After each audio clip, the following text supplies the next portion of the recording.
안녕하세요. 지장경 강의 시간이 되겠습니다. 예전 일이에요. 몇 개월 전에 어느 불자님을 만났는데, 불자님은 아니죠. 왜냐하면 원래는 천주교 신자래요. 천주교 신자인 여성분을 만났는데, 이렇게 개인적인 작은 사업을 하시는 분이에요. 근데 너무 힘들고 답답한 일이 있어서 마음이 많이 번잡했는데, 이제 유튜브에서 제 법문을 듣게 되었대요. 거기서 어느 젊은 청년이 지장기도를 해가지고, 지장기도를 해서 자신의 업의 에너지를 완전히 바꾸고 자신의 운명을 아름답게 바꾸어 나가는 그런 이야기를 듣고서 나도 이제 기도 한번 해봐야 되겠다, 지장기도 한번 해봐야 되겠다라는 마음을 일으키게 됐대요. 원래는 천주교 신자인데. 그래서 그것도 자기 인연법이니까, 그래도 과거 전생에 성근 착한 뿌리가 있으니까 이번 생에 부처님 법 만나서 기도를 시작할 수 있는 거예요. 그렇게 이제 지장기도를 했는데, 평소에 꿈이 없었대요. 자기가 평소에 잠을 자면 꿈이 없었는데 정말 희한한 꿈을 많이 꿨대요. 그래서 제가 가끔 강의하면서 하는 얘기인데, 유독 지장기도를 하면 좀 신비한 꿈을 많이 꾼다라는 말씀 드렸죠. 그래서 여러분들 좀 동감하시죠? 해봤어요. 웃자가 안 얘기고. 유독 다른 기도에 비해서는 지장기도가 좀 꿈이 많아지지 않던가요? 그 맞다고 해주세요. 그래서 꿈을 많이 꿨는데, 그리고 정말 신비한 그런 어떤 꿈들도 많이 꿨는데, 그분이 하시는 말씀이, 근데 딱히 일이 술술 풀린다거나 드라마틱한 변화가 일어나지는 않아요 라고 하시더라고요. 그래서 제가 늘 드리는 이야기지만, 그분께도 좋은 일이 생겨도 나쁜 일이 생겨도 누가 지은 업이다? 내가 지은 업이다. 좋은 일이 생겨도 나쁜 일이 생겨도 그 어떤 거에도 걸림없고 집착 없이 그냥 꾸준히 닦을 뿐이다. 그리고 기도를 열심히, 기도를 많이 했는데도 나쁜 일이 생기면 그거는 크게 받을 업을 어떻게 받는 거다? 작게 받는 것이다. 그러니까 지금처럼 꾸준하게 기도해라 라는 말씀을 드렸는데, 얼마 전에 그분이 이메일을 보내왔어요. 이메일을 보내왔는데, 스님, 정말 골치 아팠던 일이 있었는데, 정말 좀 골치 아프고 힘든 일이 있었는데 지장기도 하면서 싹 해결됐어요 이러더라고요. 당연한 거죠. 제가 항상 부처님 가피 이야기 자주 드리잖아요. 그렇죠? 정말 골치 아팠던 가슴에 걸린 일이 있었는데 기도하면서 정말 신기하게도 싹 해결이 됐대요. 그러면서 하시는 말씀이, 스님, 그동안 참 여러 일이 있었습니다. 좋은 일도 있었지만 나쁜 일도 있었고 신비한 일도 체험하고, 근데 좋은 일도 있었고 나쁜 일도 있었다. 그러면서 그분 하시는 말씀이, 이 말씀이 참 좋더라고요.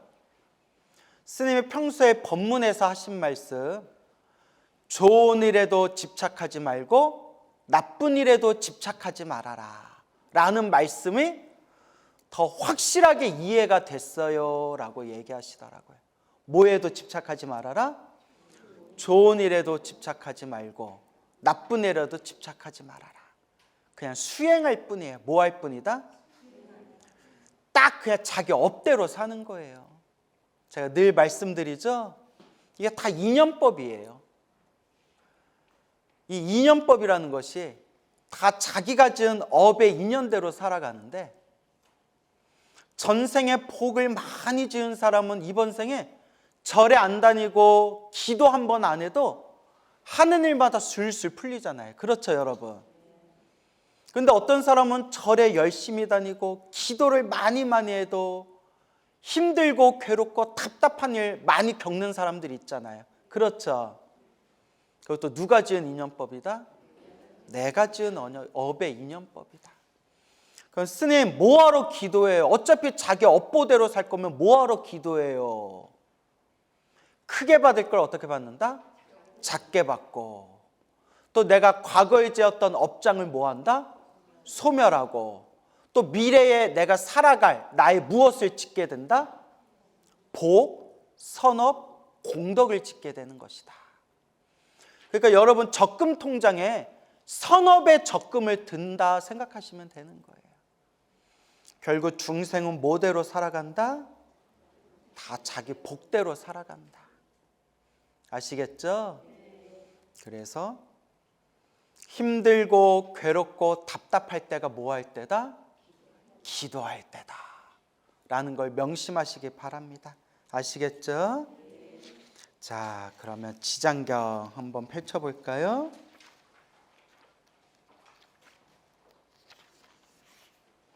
8페이지. 교재가 없으신 분들은 그냥 귀로 들으시면 되고, 여기 영상에 자막으로 다 올라간다고 했죠? 예, 8페이지 한번 볼까요? 그리고 각기 시자를 보내시어 부처님께 문안을 드렸다. 지금 어디에 모인 거죠? 도리천에 모여서 이제 지장경 법문이 시작되는데, 자, 그래도 그냥 앞부분부터 한번 다시 읽어볼까요? 복수 삼아서. 얼마 나가지도 않았는데 네. 올해 안에 끝낼 거예요, 여러분. 올해 안에 끝내야죠. 이와 같이 나는 들었다. 어느 때 부처님께서는 도리천궁에 계시면서, 무슨 천궁? 도리천궁. 나중에 엉뚱한 소리 하면 안 돼요. 어디에 모였죠 했는데 제주도? 뭐 이러면 안 돼요. 무슨 궁에 모였다? 도리천궁에 계시면서 어머니 마야 부인을 위해 법을 설하셨다.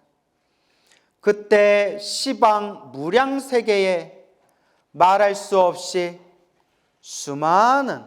많은 부처님과 대보살마하살이 모두 이 법회에 참여하여 찬탄을 하였다.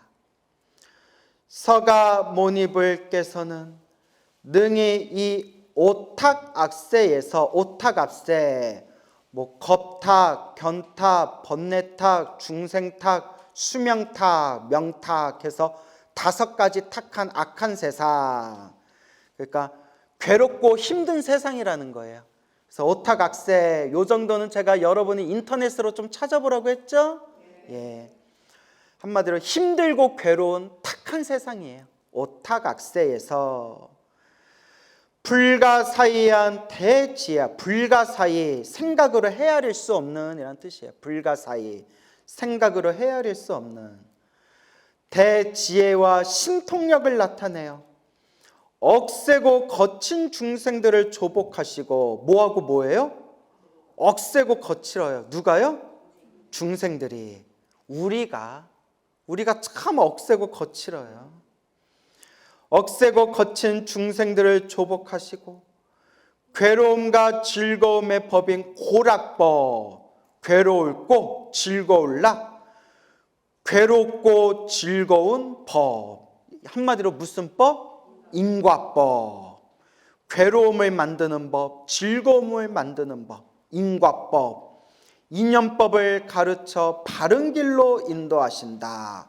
고락법. 한마디로 악한 짓을 하면 괴로워지고요, 착한 짓을 하면, 착한 일을 하면 즐거워져요.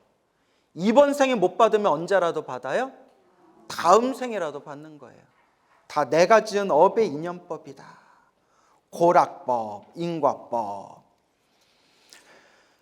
가르쳐 바른 길로 인도하신다 하면서, 그리고 각기 시자를 보내시어 부처님께 문안을 드렸다. 이때 부처님께서 미소를 머금고 백천만억의 대광명 구름을 놓으시니 배천만억 하면 헤아릴 수 없이 수많은 이란 뜻이에요.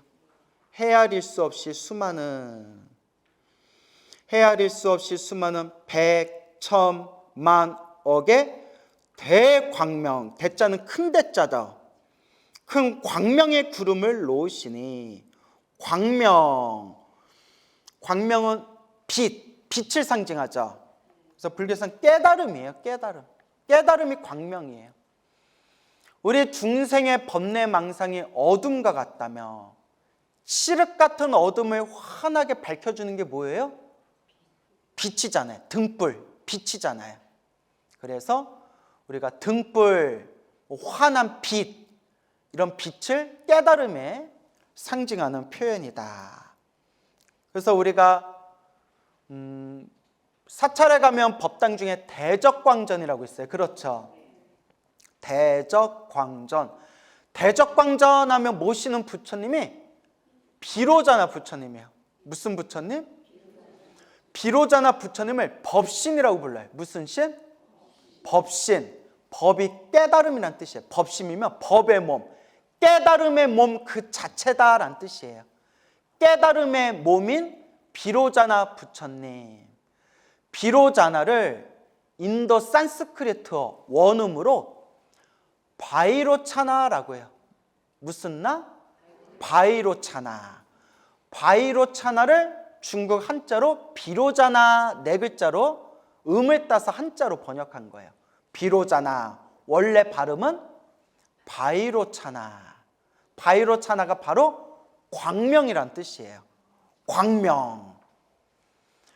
제 법명 광우스님의 광우가 바이로차나, 비로자나, 광명이란 뜻이에요. 설마 미출광자의 소자인 줄 알았어요? 내가 아주 돌아버려야죠 그냥. 자, 빛광, 해뜰 우. 빛광이 해뜰 우자예요. 빛인데 광명, 빛인데 또 뭐가 떠요? 해가 떠요. 깨달음의 광명을 뜻하는 뜻이래요. 아무도 관심 없는데 나 혼자 신나서 얘기하는 거 같네. 제 법명에 관심 없었어요? 되게 서운한데. 그래요. 그러거나 말거나. 자, 그래서 대광명 구름을 놓으시네. 구름이란 표현 나오죠. 우리 한자 한문식 표현으로 넓다, 넓은이라는 표현을 쓸 때는 명사 뒤에 바다 해자가 붙어요. 뭐가 붙어요? 바다 해자. 바다 해자가 뒤에 붙으면 넓은이란 상징적 표현이 있어요. 명사 옆에 해자가 딱 붙으면, 그러니까 단어 옆에 바다 해자가 붙으면, 명사 뒤에 왕자가 붙으면 왕, 최고다, 최상이다 라는 뜻이에요. 왕자가 붙으면. 그리고 많다라는 표현을 쓸 때는 구름문자를 붙여요. 뭔 얘기인지 알죠? 많다라는 표현을 쓸 때는 구름문자를 붙이기도 합니다.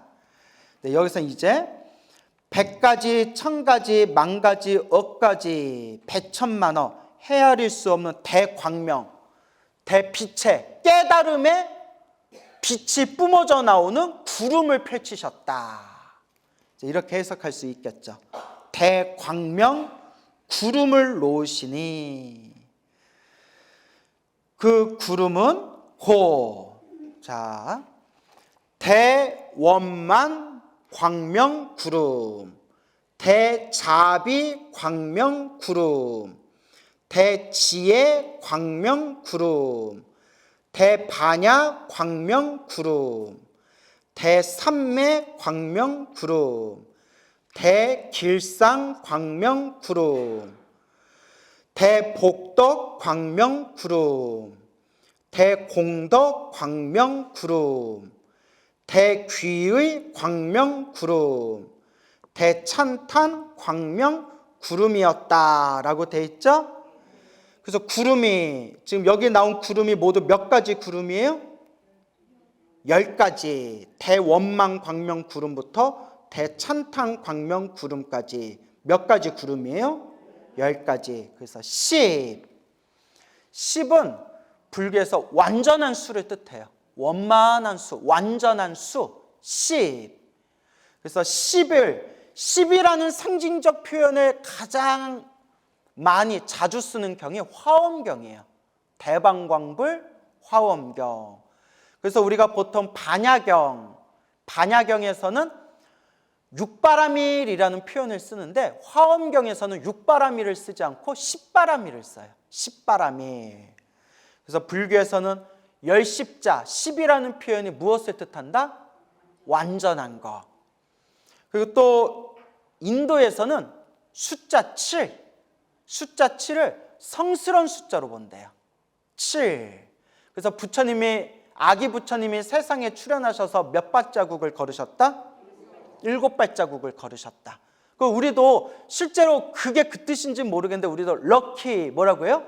7, 7이라고 하잖아요. 예, 행운의 숫자. 그렇죠?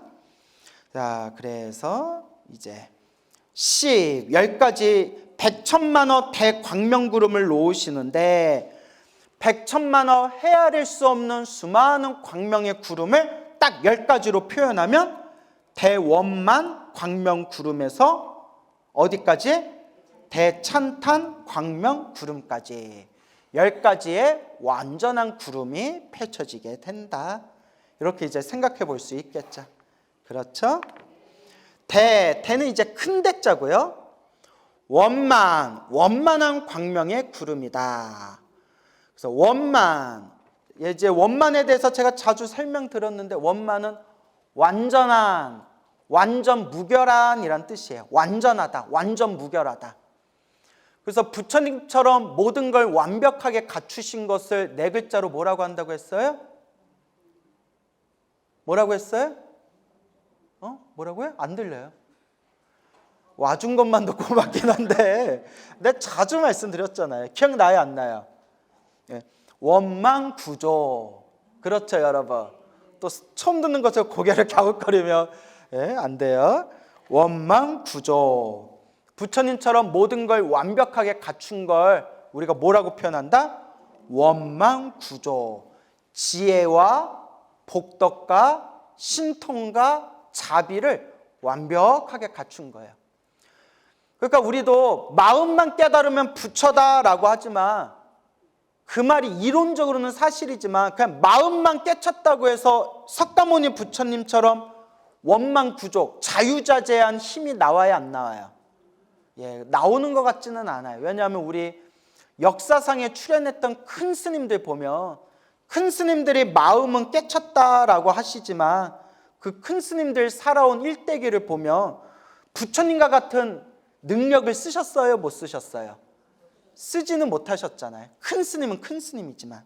그래서 6바라밀, 10바라밀을 완성해서 지혜와 복덕과 신통과 자비를 완벽하게 갖춰서 아무런 흠도 없고 부족함도 없는 완벽한 완전 무결한 경지를 뭐라고 부른다? 원만구조이라고 부른다. 아시겠죠? 그래서 원만한 광명의 구름. 자, 그 다음에 무슨 광명의 구름? 자비 광명 구름. 대승불교에서는 이렇게 얘기해요. 불교의 목표는 성불이에요. 성불을 하려는 이유는 모든 중생을 제도하기 위해서예요. 혼자만 깨달으려고 성불하는 게 아니라 모든 중생을 다 제도하기 위해서 성불하는 거예요.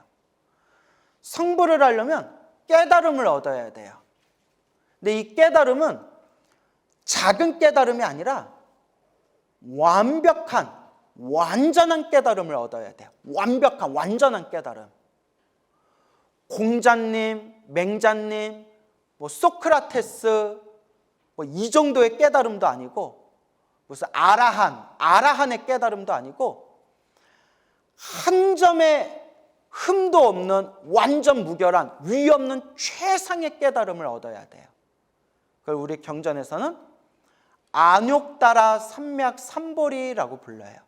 뭐라고 부른다? 안욕따라 삼맥삼보리. 그게 위 없는 최상의 깨달음이란 뜻이에요. 오직 부처님만 깨달은 것. 그래서 안욕따라 삼맥삼보리를 한자로 번역할 때 무상, 정등, 정각이라고 번역해요. 무상, 위 없는 정등, 바르고 평등한 정각, 바른 깨달음. 위 없이 바르고 평등한 바른 깨달음. 그래서 무상, 정등, 정각. 작은 깨달음이 아니라 최상의, 최고의 위 없는 깨달음이 안욕따라 삼맥 삼보리, 무상정득 정각이에요. 그러면 이 안욕따라 삼맥 삼보리, 무상정등 정각을 깨닫는 씨앗이 무엇이냐? 그게 자비심이래요. 무슨 심? 내가 모든 중생을 다 제도하겠습니다.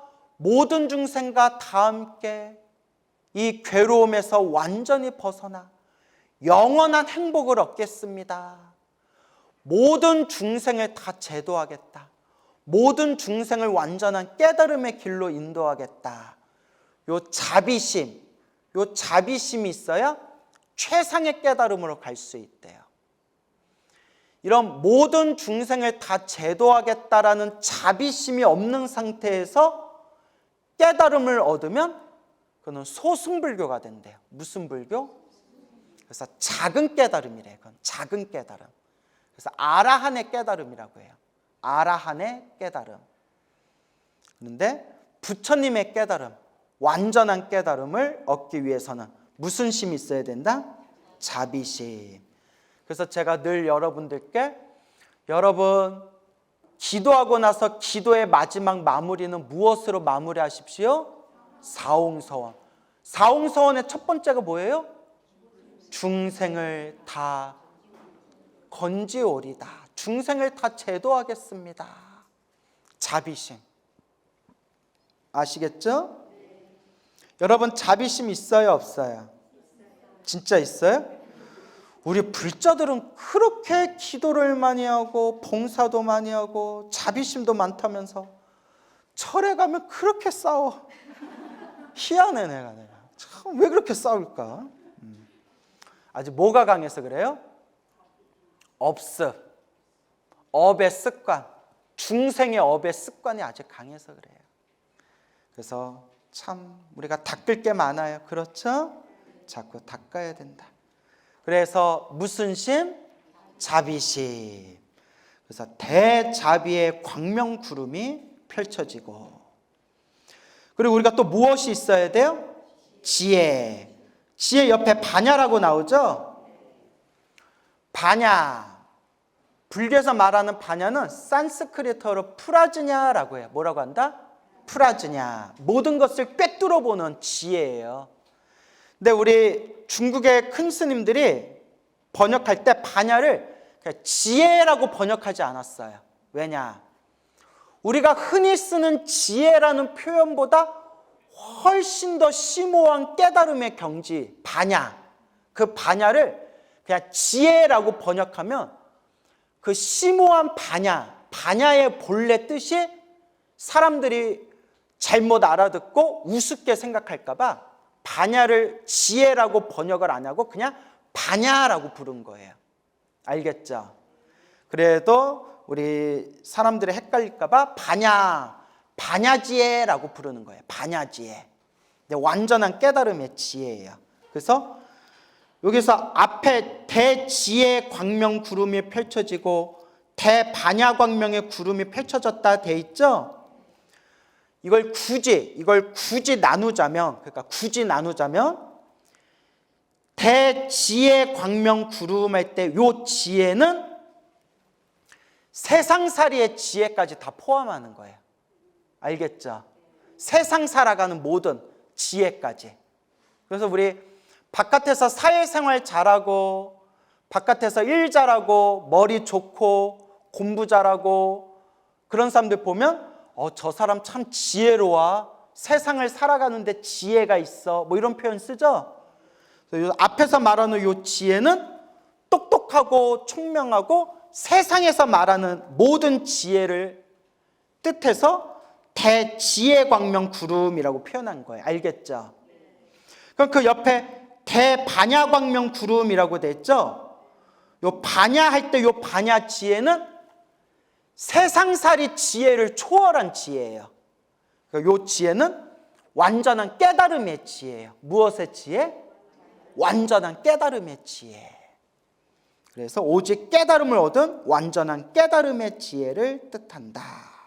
이렇게 표현을 합니다. 아시겠습니까? 그리고 어떤 큰 스님은 또 이렇게 해석해요.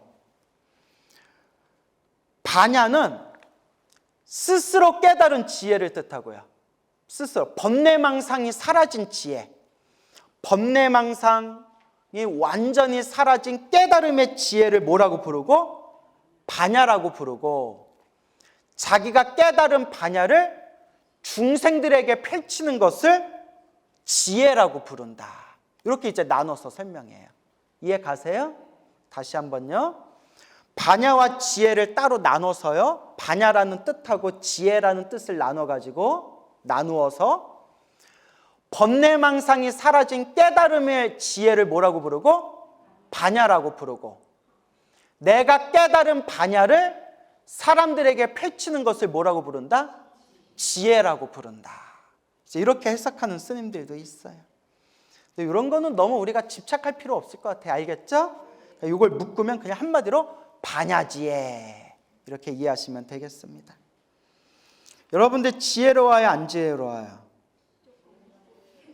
그냥 알아서 생각하세요. 그래, 자꾸 지혜로워져야 되는데 번뇌망상이 너무 두꺼워요. 그렇죠? 자꾸 닦는 수밖에 없어요. 밑에 보면 대삼매 광명구름이라고 나오죠? 대삼매 광명구름. 삼매는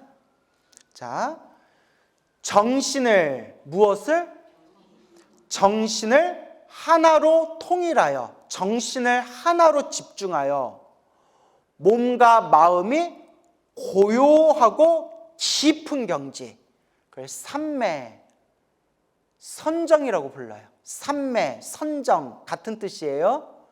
정신을 하나로 집중하여 몸과 마음이 고요하고 편안하고 깊은 경지에 들어가는 게 삼매예요.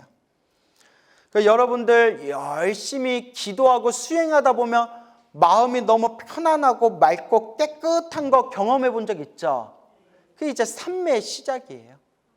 점점 삼매가 깊어지면 막 불이 나고 홍수가 나고 세상이 다 무너져도 흔들리지가 않는데요.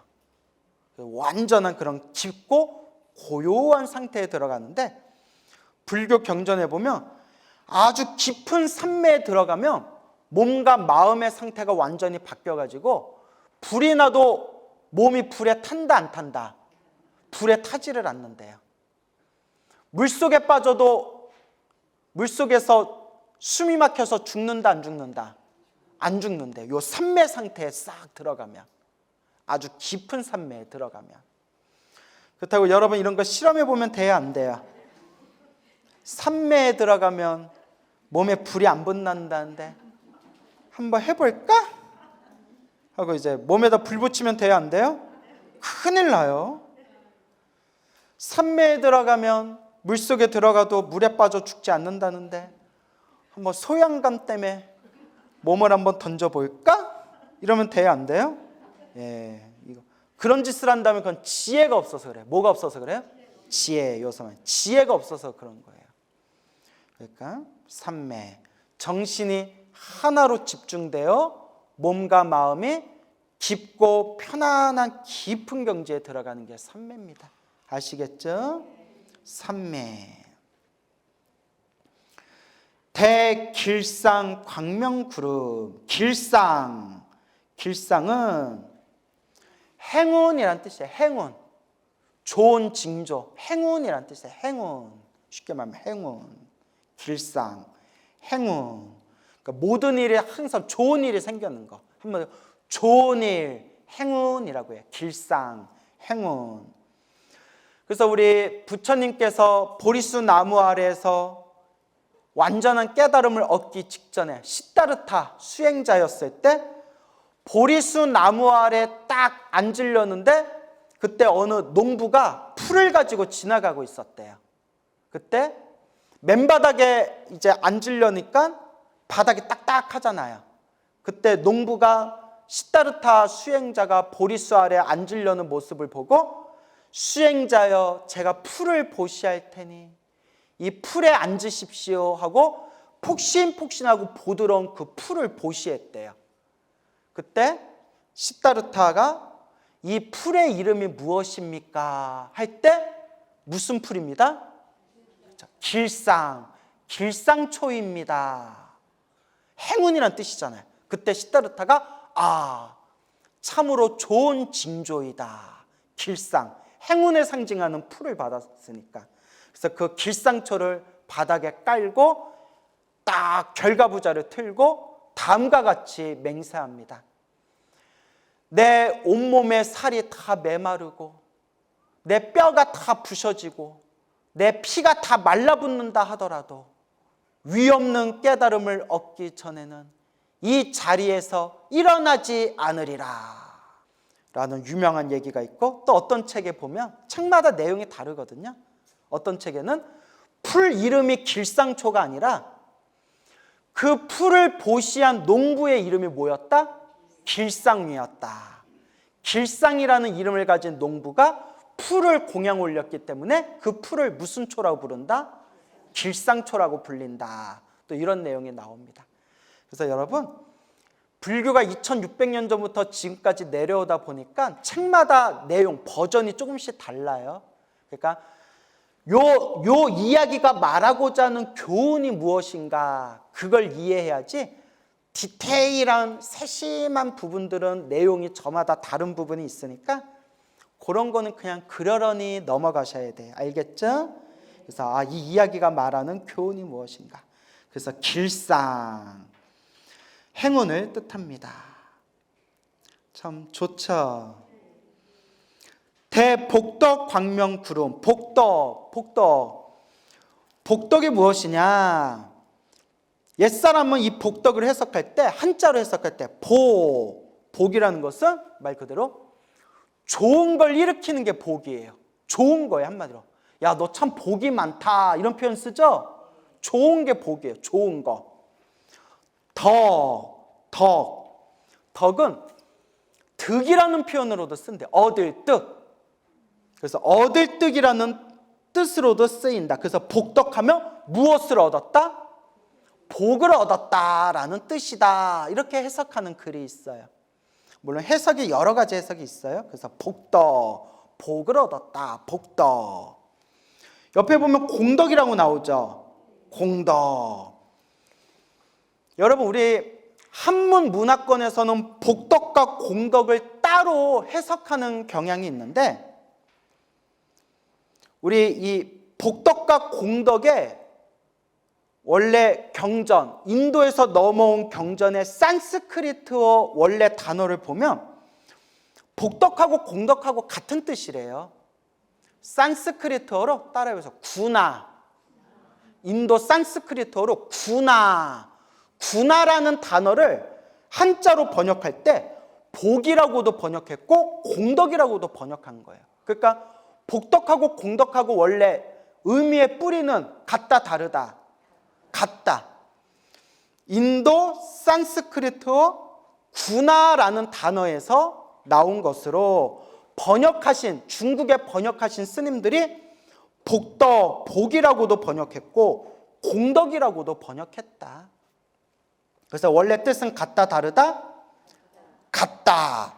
그런데 후대로 내려오면서 특히 달마대사 법문이나, 달마대사를 들어보셨죠?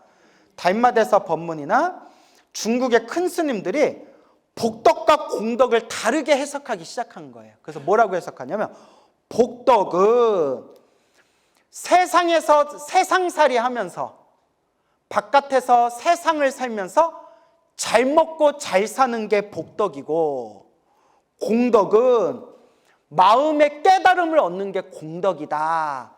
이런 식으로 다르게 해석을 하셨어요. 머릿속에 정리가 됐나요?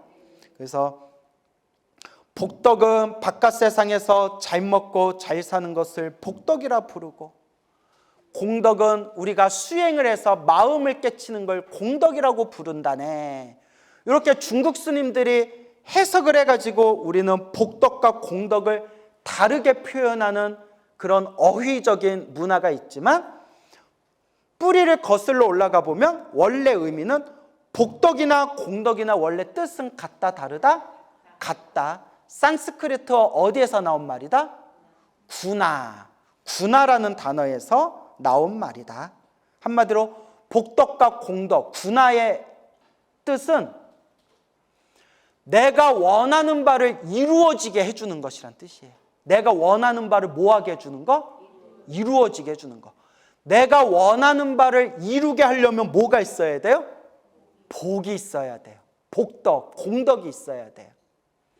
그래서 여러분들이 복을 많이 지었으면, 공덕을 많이 닦았으면 하는 일마다 원하는 일마다 술술 풀리는 거고, 여러분들이 지어놓은 복이 부족하고 공덕이 부족하면 자꾸 장애가 생기고 막힘이 생기는 거예요. 그러니까 여러분들이 인생살이 살아가면서 힘들고 괴롭고 답답하면 이제 더 이상 남 원망 그만하고 조상 탓 그만하고 누구를 반성해라? 나 자신을 반성해라. 그리고 앞으로 행복하게 살고 싶다면, 행복한 삶을 창조하고 싶다면 무엇을 많이 지어라? 복을 많이 지어라. 공덕을 많이 닦아라. 뭐대로 살아간다? 복대로 살아간다. 아시겠죠? 그러니까 기도 좀 많이 하세요. 네, 기도를 많이 하세요.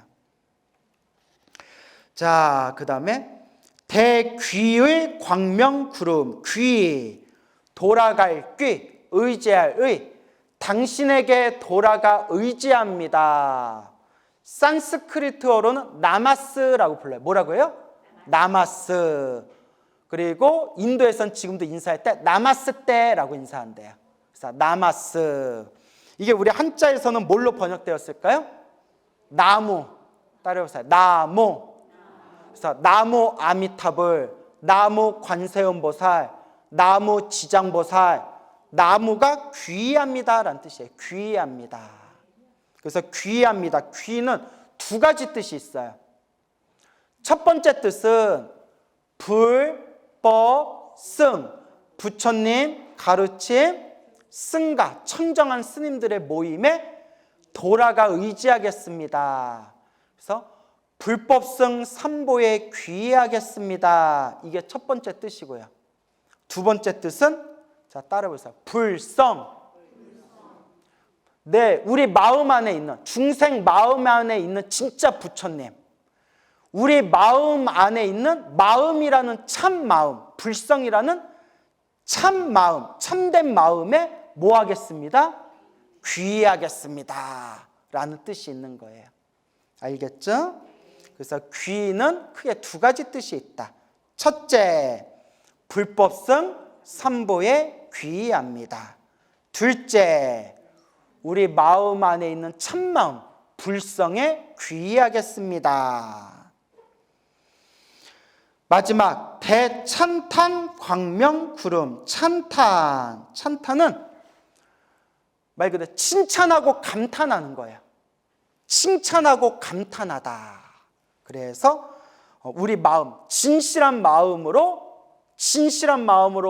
어떠한 대상을 칭찬하고 감탄하고 함께 진심으로 기뻐하는 것. 진심으로 칭찬하고 감탄하고 함께 기뻐하는 것. 그걸 두 글자로 뭐라고 부른다? 찬탄이라고 부른다.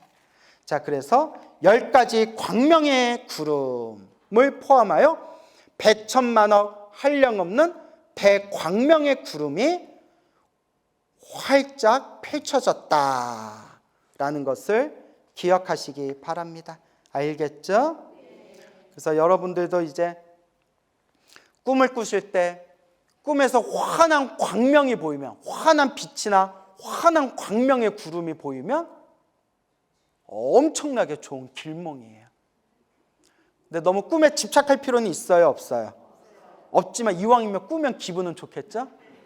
그래서 저도 말씀드렸죠. 올해 10여 년 전에 포교당에서 한창 기도할 때, 나무아미탑을 기도하고 금강경 기도할 때 제가 생생한 꿈을 꿨는데, 하얀 산종불, 하얀 옥불로 만든 세 분의 부처님, 한 분의 부처님과 두 분의 보살님이죠. 세 분의 그 불보살님, 그 몸에서 환한 황금빛 환한 광명이 뿜어져 나오는 꿈을 꾸고 나서 제가 전국구 법사 스님으로 대박 났다고 했잖아요. 부럽죠? 부러워하지 마세요. 예, 다 자기 그냥 복대로 사는 거고, 다만 드리고 싶은 얘기는 무엇을 열심히 해라? 기도를 많이 하셔야 된다라는 의미가 되겠습니다. 아시겠죠?